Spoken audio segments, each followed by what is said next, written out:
Hi everyone, welcome. My name is Steve Murphy. I'm a senior lecturer at La Trobe University, but in my previous life I was a teacher, leading teacher, principal in rural schools in central Victoria and northeast Victoria, and that provides a lot of the impetus and informs a lot of my research. The study I'm presenting to you today is looking at leadership practices that contributed to STEM education success at 3 rural Australian or Victorian schools.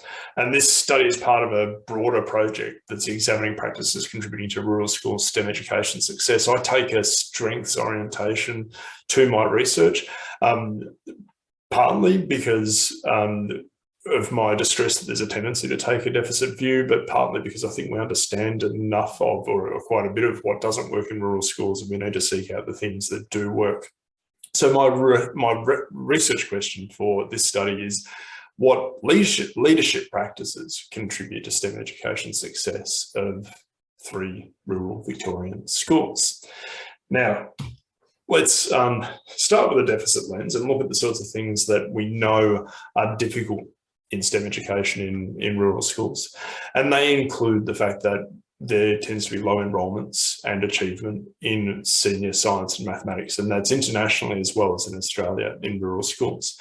Rural schools have difficulties recruiting and retaining qualified STEM teachers. Associated with this, they have very limited offerings, often have limited offerings in advanced senior STEM subjects. They have poor access to STEM education professional learning and also to STEM education learning resources. And despite all those issues, there's relatively limited policy attention given to addressing those issues as well, which is frustrating. Now, when you look at that list, you can see that they're well and truly within the remit of a rural school leader as well. So when we look at the sorts of things that we know about rural school leadership, we see similar patterns. So internationally and nationally, we know that rural school leaders have difficulties recruiting and retaining qualified teachers, not just STEM teachers, that they have difficulties offering a full breadth of subjects, and where subjects are offered, they're often in small classes or even composite classes with multiple year levels in the one group. They wrestle with issues of economic hardship for their school and for their community, and also poor resourcing, and have difficulties organising professional development. So a fair bit of overlap between the challenges in sitting in front of STEM education and leadership in rural schools in general. So returning to a positive strengths lens, what do we know about effective leadership and effective STEM education leadership?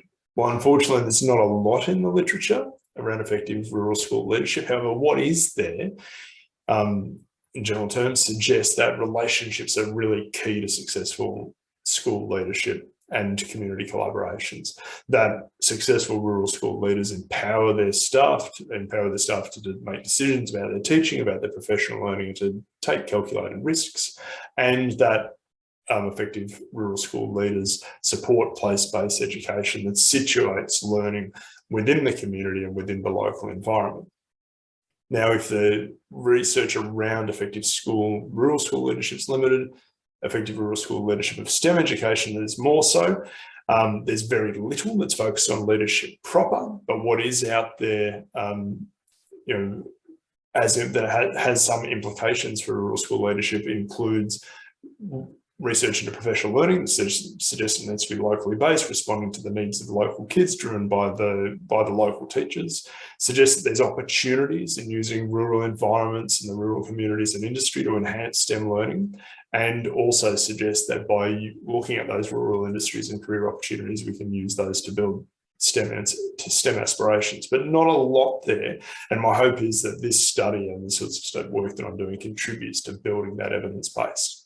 So returning to this question then, there's a couple of terms I need to address really quickly. One is that notion of STEM education. Now, I'm using STEM education in as broad as possible sense. So certainly they're authentic, problem-based learning where disciplines are integrated and it's inquiry-driven, and there's the strong contribution of soft skills like creative and critical thinking and collaboration, all the way through to siloed traditional maths, science, technology, disciplines, which is typical still of a lot of schools and certainly typical of senior school subjects. So STEM education, as I'm speaking about it, is very, very broad. And the other word is the word practice. And I'm drawing on the theory of practice architectures to inform my understanding of practice. So the theory of practice architecture says that we've got something that is widely understood as a practice, but those practices are made of three generic practices. They're made of doings, the sorts of actions that take place during those practices. They're made of sayings, the sorts of communication and discourses that are part of that practice. And they're made of relatings, the way the actors who are participating in that practice interact. So that approach gives us a great tool for breaking down and describing a practice in detail. Theory of practice architectures offers us something else, though, and that is that those practices are shaped by associated arrangements.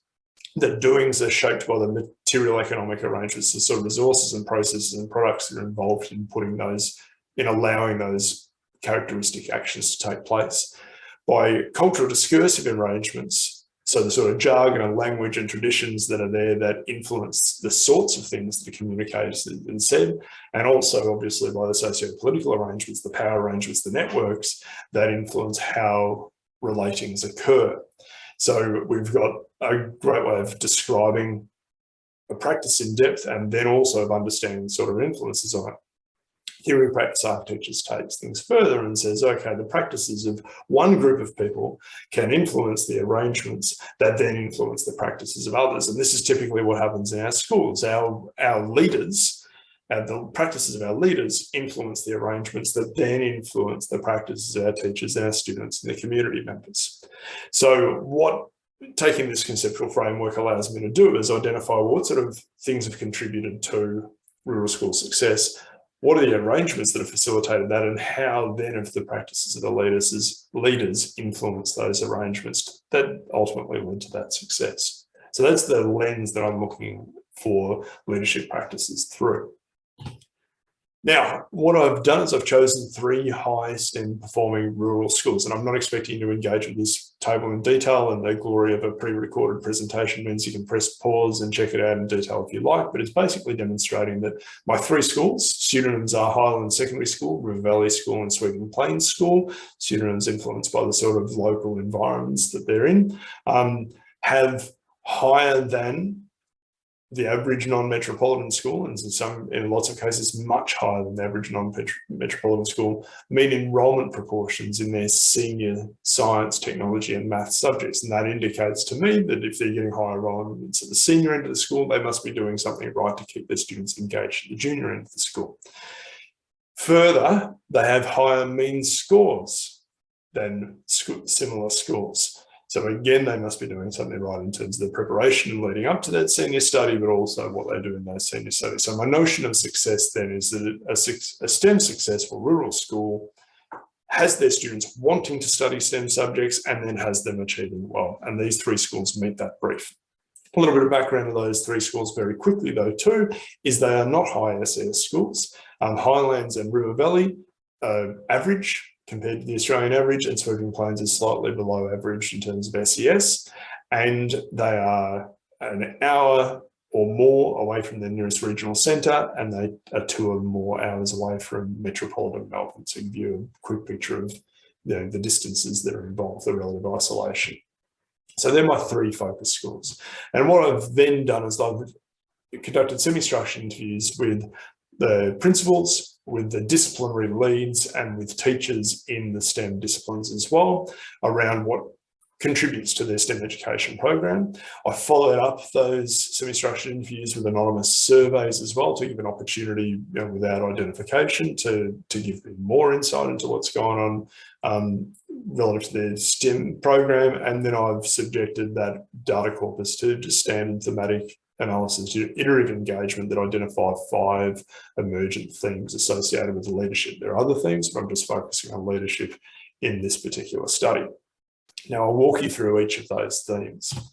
So theme 1 was leaders in these schools really did leverage their community relationships. As has been suggested by the literature, this is a really important practice for rural school leaders, and they were certainly doing that for STEM education. So at Sweeping Plains School, the principal there had set up a network, a collaborative network with 6 schools that were all within about an hour, 40 minutes to an hour of his school.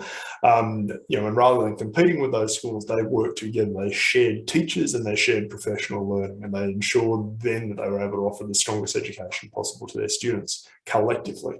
River Valley didn't have the same access to other local schools, but instead collaborated really well with local community groups and local industry, inviting them in for incursions, taking their students to very short, quick excursions in the local area, but also even using them for professional development, with some staff talking about engaging with the local land care group or the local fishing group and water catchments authority to improve their knowledge of the local environment.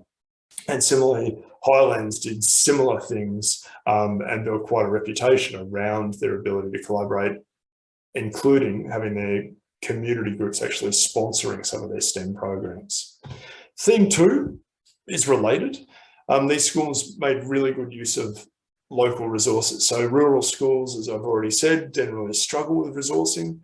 Sweeping Plains School did not. They had access to some incredible high-end industry-level STEM equipment through their vocation program, and that vocation program was a result of a collaboration between those schools and also connection to local rural industry. So their students were working with amazing agricultural equipment and horticultural equipment, automotive equipment, 3D printers, digital lathes, all sorts of amazing tech gear.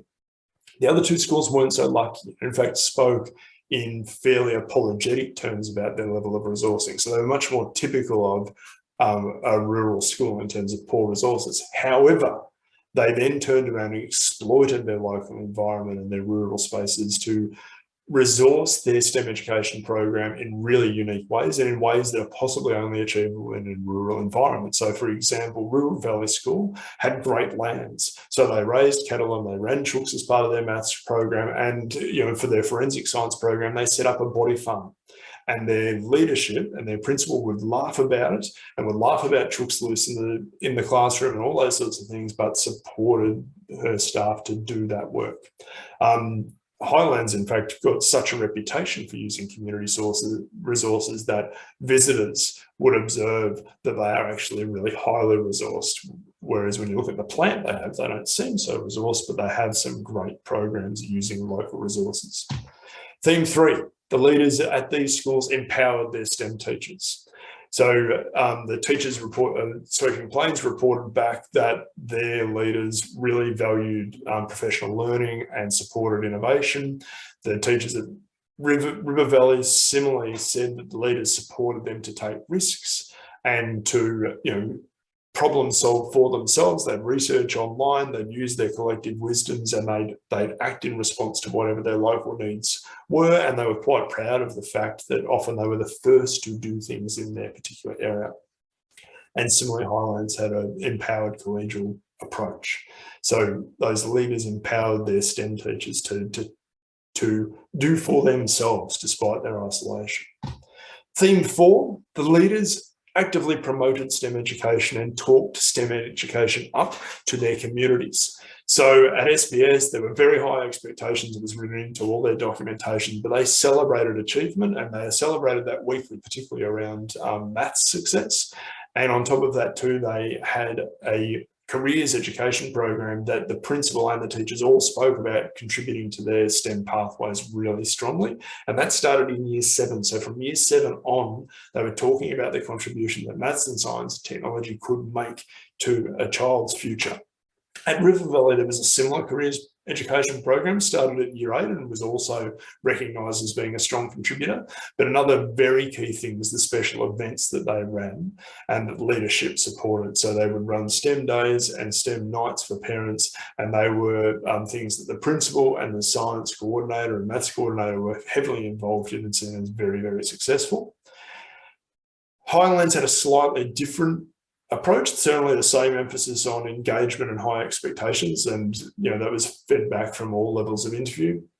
But they also supported extracurricular activities. So rather than saying, well, we're too isolated for our students to engage in the sorts of resources that are available in metropolitan areas. They worked out ways to fund and sponsor their students to get there. They had a selection process, so students actually had to apply to engage in those programs, but they had regular trips to Melbourne and to Canberra to access those sort of STEM enrichment opportunities. So again, raising the profile of STEM.